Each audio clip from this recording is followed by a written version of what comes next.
labadan qaybood waxaa galaayo bahashi dhuxusha loo yaqaanay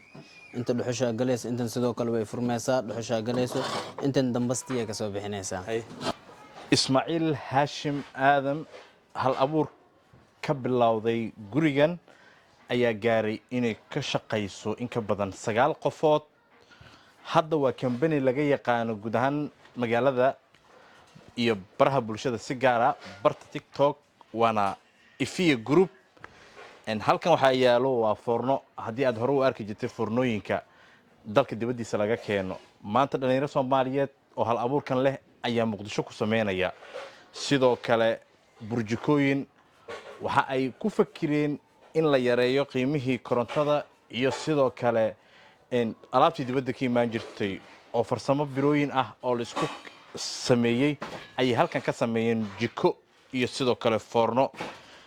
injineerkan iyo injineerada saaxiibadii la ah waa dhalinyaro Soomaaliyeed oo hore farshaxan u ahayd balse duruufaha iyo shaqo la'aanta ayaa maskaxdooda ku abuurtay inay la yimaadaan fikradan cusub labada meel dambasta inay ka soo bixisaa loogu tirgalay safkan dabkiya loogu tirgalay safkan waxaa loogu tirgalay cuntadii doorshadii rootigii malaayigii